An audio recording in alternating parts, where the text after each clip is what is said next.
नमस्कार। आज का टॉपिक है वास्तविक संख्याओं का दशमलव प्रसार। अर्थात जब हम वास्तविक संख्याओं का दशमलव प्रसार करते हैं तो हमें कौन कौन सी संख्याएं देखने को मिलती है। और ये जो वास्तविक संख्याओं का संग्रह है ये दो प्रकार की संख्याओं के संग्रह से बना हुआ होता है। दो प्रकार की संख्याएं कौन कौन सी, एक तो परिमेय संख्याएं और दूसरी अपरिमेय संख्याएं। इन दोनों संग्रह को एक जगह कर दिया और ये जो नया संग्रह मिला इस नए संग्रह को कहते हैं वास्तविक संख्याओं का संग्रह। तो हम पहले ये देखेंगे कि जब परिमेय संख्याओं का दशमलव प्रसार किया जाता है तो हमें कौन सी संख्याएं देखने को मिलती है। तो यहाँ पर हमने तीन परिमेय संख्याएं लिख रखी है। पहली संख्या 10/3, दूसरी संख्या 7/8, तीसरी संख्या 1/7। तो सबसे पहले हम इस संख्या की बात करें 7/8 की। तो जब 7 में 8 का भाग दिया तो भाग पूरा पूरा चला गया, भाग पूरा पूरा चला गया, इसे कहेंगे भाग शांत हो गया। तो यहाँ पर तो भाग हो गया शांत। और जब 10 में 3 का भाग दिया और 1 में 7 का भाग दिया तो भाग पूरा पूरा नहीं गया, पूरा पूरा नहीं गया, इसे कहेंगे भाग अशांत है। तो यहाँ पर भाग अशांत है और यहाँ पर भी भाग अशांत है। और जब भाग पूरा पूरा नहीं गया तब यहाँ पर इसके भागफल में देखें तो यहाँ पर तो 3 बार बार आ रहा है और यहाँ पर 14, 28, 57 ये बार बार आ रहा है। तो यहाँ पर 3 बार बार आ रहा है, इसे कहेंगे 3 की आवृत्ति हो रही है। और यहाँ पर 14, 28, 57 ये बार बार आ रहा है, तो यहाँ पर कहेंगे 14, 28, 57 की आवृत्ति हो रही है। तो यहाँ पर भाग अशांत है, तब यहाँ पर क्या हो रही है, आवृत्ति हो रही है भागफल में। जब भाग अशांत है तब यहाँ पर भागफल में संख्याओं की आवृत्ति हो रही है। आवृत्ति का मतलब यहाँ पर 3 बार बार आ रहा है, यहाँ पर 14, 28, 57 ये बार बार आ रहा है। तो जब हमने परिमेय संख्याओं का दशमलव प्रसार किया तो हमें दो प्रकार की संख्याएं देखने को मिली, पहली शांत और दूसरी अशांत आवृत्ति। और इसका विपरीत कथन भी हमेशा सत्य होगा कि यदि किसी संख्या का दशमलव प्रसार शांत या अशांत आवृत्ति है तो वह परिमेय संख्या है। अब हम बात करें अपरिमेय संख्याओं की। तो जब अपरिमेय संख्याओं का दशमलव प्रसार देखें तो अपरिमेय संख्याओं का जो दशमलव प्रसार है वो है अशांत। अपरिमेय संख्याओं का दशमलव प्रसार आ रहा है अशांत। अशांत क्या कैसे पता चलेगा, यहाँ पर डॉट डॉट आ रहा है, इसका मतलब ये जो अपरिमेय संख्याओं का दशमलव प्रसार वो अशांत है। और अशांत में भी ध्यान से देखें तो यहाँ पर किसी भी संख्या या किसी भी खंड की आवृत्ति नहीं हो रही, यहाँ पर भी किसी भी खंड की आवृत्ति नहीं हो रही। तो आवृत्ति नहीं हो रही इसलिए यहाँ पर कहेंगे अशांत अनावृत्ति। तो जो अपरिमेय संख्या होती है उन अपरिमेय संख्याओं का जो दशमलव प्रसार होता है वो होता है अशांत अनावृत्ति। और इसका विपरीत कथन भी सत्य होगा, यदि किसी संख्या का दशमलव प्रसार अशांत अनावृत्ति है तो वह अपरिमेय संख्या होगी। अब हम यहाँ पर इन दशमलव संख्याओं को दो भागों में बांट सकते हैं। दो भाग कौन कौन से, शांत और दूसरा है अशांत। और अशांत का एक नाम और है अनवसानी। और इस अशांत को भी दो भागों में बांट सकते हैं, एक तो अशांत आवृत्ति और एक अशांत अनावृत्ति। अब यदि किसी संख्या का दशमलव प्रसार शांत है तो वो तो होगी परिमेय संख्या। यदि किसी संख्या का दशमलव प्रसार शांत है तो वो होगी परिमेय संख्या। और यदि किसी संख्या का दशमलव प्रसार अशांत आवृत्ति है तो वो भी हमेशा परिमेय संख्या होगी। और यदि किसी संख्या का दशमलव प्रसार अशांत अनावृत्ति है तो वो संख्या अपरिमेय संख्या होगी, अपरिमेय संख्या होगी। एग्जाम्पल नंबर 6 दिखाइए कि 3.14267 एक परिमेय संख्या है। दूसरे शब्दों में 3.14267 को P/Q के रूप में व्यक्त कीजिए जहां P और Q पूर्णांक है और Q 0 के बराबर नहीं है। तो ये तो आगे तो परिमेय संख्या की परिभाषा दे रखी है। अब हमें ये जो संख्या दे रखी है इस संख्या को P/Q के रूप में लिखना है। तो P/Q के रूप में कैसे लिखेंगे, यहाँ पर ये जो संख्या है 3.14267 इसको हम P/Q के रूप में लिखेंगे। तो P/Q के रूप में लिखने के लिए क्या करना है, ये जो दशमलव है इस दशमलव को हटाएंगे। तो दशमलव को जब हटाएंगे तो इस संख्या के बट्टे में तो आ जाएगा 1, बट्टे में तो कितना लिखना है 1। और दशमलव के दाईं तरफ जितने अंक है उतने 1 के आगे शून्य लगाने। तो कितने अंक आ रहे हैं 1, 2, 3, 4, 5, 6। तो 1 के आगे 6 शून्य लगाएंगे, 1, 2, 3, 4, 5 और 6 और वापस ये संख्या यहाँ पर लिख देंगे दशमलव को हटाकर 3 1 4 2 6 7 8। ये हो गया p/q रूप। तो हमने इस संख्या को परिमेय संख्या के रूप में लिख दिया। अगला उदाहरण है, इसमें दे रखा है 0.333 डैश डैश। इस संख्या को हमें p/q के रूप में व्यक्त करना है। p/q के रूप में व्यक्त करना है, जहाँ q 0 के बराबर नहीं है। p व q पूर्णांक संख्याएं हैं। p/q के रूप में व्यक्त करना है। अब इस संख्या को शॉर्ट रूप में लिखने का तरीका है, यहाँ पर इस दशमलव के बाद जिस खंड की आवर्ती हो रही है, यहाँ पर कौन से खंड की आवर्ती हो रही है, यहाँ पर इस खंड की आवर्ती हो रही है, इस 3 की आवर्ती हो रही है। तो जिस खंड की आवर्ती हो रही है उस खंड के ऊपर लगा देना है बार। तो यहाँ पर 3 की आवर्ती हो रही है तो 3 के ऊपर लगा दिया बार। मान लो इस प्रकार संख्या जाए 0.232323 इस प्रकार। तो यहाँ पर इस खंड की आवर्ती हो रही है तो 2 3 के ऊपर लगा देंगे बार, 0.23 बार। इस प्रकार लिखते हैं।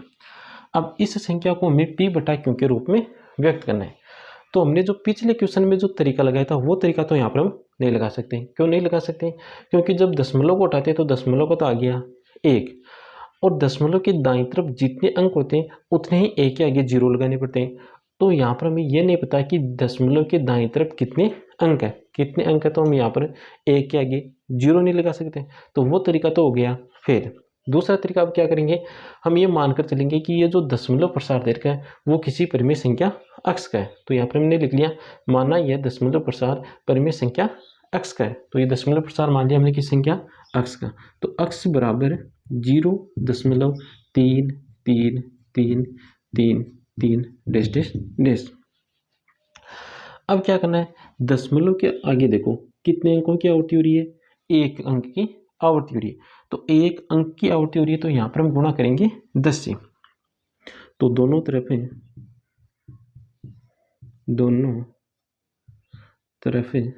10 से गुणा करने पर तो 10 से गुणा करेंगे तो इस तरफ तो हो गया 10x बराबर, इस साइड हो जाएगा 3.333 डैश डैश डैश। इसको समीकरण नंबर दे दिया 1 और ये समीकरण नंबर 2।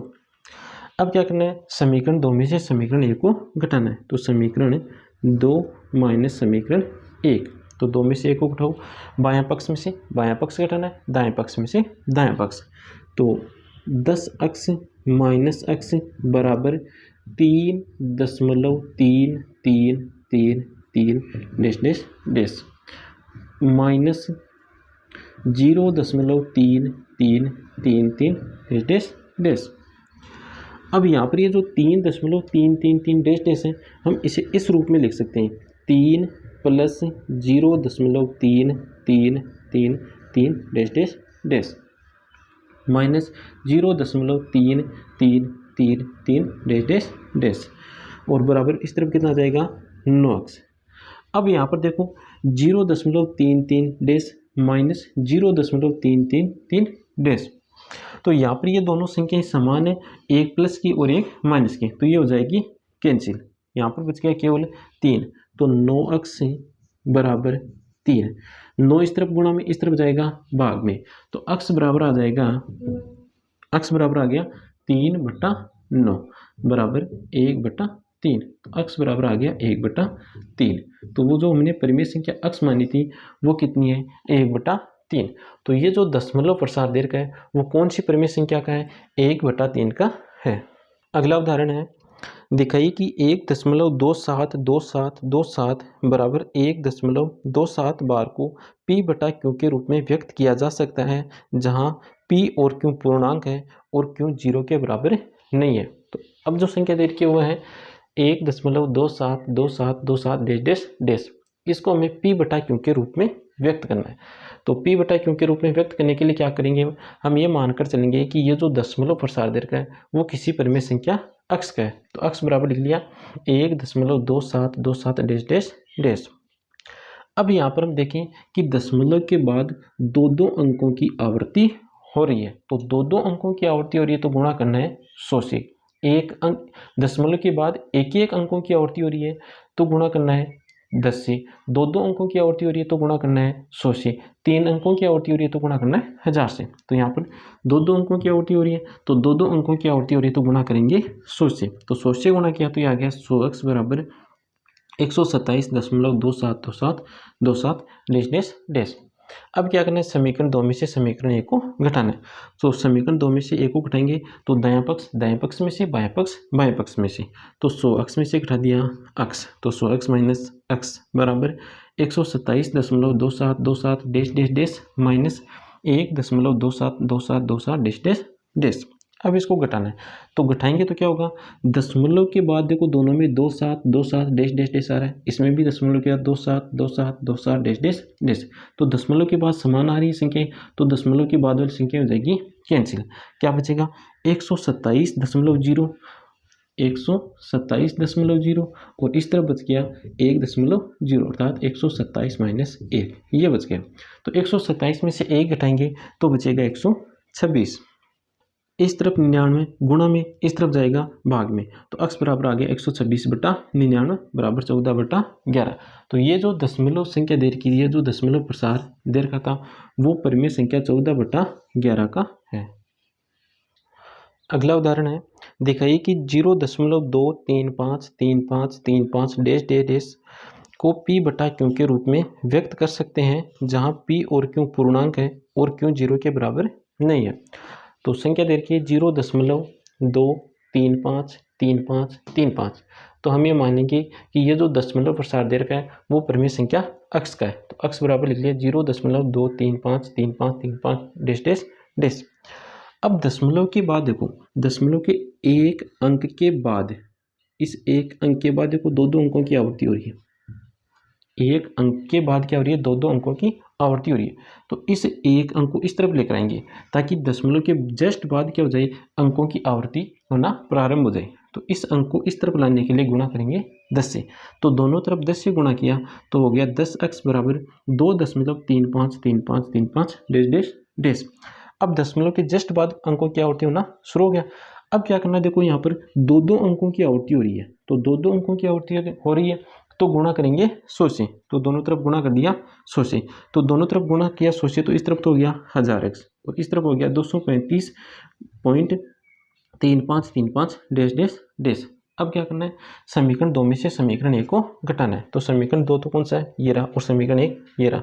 तो घटाया तो 1000x माइनस 10x बराबर 235.3535 dash dash dash minus 2.353535 dash dash dash. अब दशमलव के बाद दोनों में समान संख्या आ रही है तो दशमलव के बाद तो बचे घटाने के पश्चात बचेगा 0, और इस तरफ दशमलव की बाईं तरफ क्या बचेगा, 235 में से क्या घटा दो, 2 घटा दो, 235 में से 2 घटाए तो बचेगा 233 बच गया। और इस तरफ बच गया 990 इस तरफ गुणा में, इस तरफ जाएगा भाग में, तो x बराबर आ गया 233/990।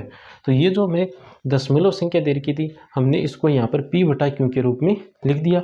यहाँ पर ये दोनों पूर्णांक संख्या है और q 0 नहीं है।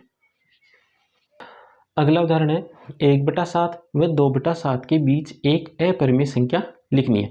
तो 1/7 और 2/7 के बीच अपरिमेय संख्या कैसे लिखेंगे, 1/7 और 2/7 का दशमलव प्रसार लिख लेंगे। तो 1/7 का दशमलव प्रसार लिख लिया, 2/7 का भी दशमलव प्रसार लिख लिया। अब जो अपरिमेय संख्या होती है उन अपरिमेय संख्याओं का जो दशमलव प्रसार होता है वो होता है अशांत अनावर्ती, अशांत अनावर्ती। तो इन दोनों संख्याओं के बीच हम एक ऐसी संख्या लिखेंगे जो अशांत अनावर्ती हो। तो अशांत अनावर्ती संख्या कैसे लिखेंगे, इनके बीच की संख्या लिखनी है। तो दशमलव के बाद दो दो अंकों को पकड़ लो, इसमें है 14 और इसमें 28, तो 14 और 28 के बीच की कोई संख्या लिख लेंगे एक। तो 0.14 और 28 के बीच की संख्या मान लो लिख लिया 20 लिख ली। अब यहाँ पर हमें संख्या लिखनी है अशांत अनावर्ती, अर्थात आवर्ती नहीं हो रही और वो अशांत हो। तो इस प्रकार लिख देंगे 1 0 1 1 0 1 1 1 0 1 1 1 और डैश डैश डैश लगा देंगे आगे। तो ये जो संख्या है वो संख्या है अशांत अनावर्ती। अशांत अनावर्ती है, साथ में इन दोनों संख्याओं के बीच में भी है। तो ये जो संख्या है वो आ गई इन दोनों संख्याओं के बीच की अपरिमेय संख्या।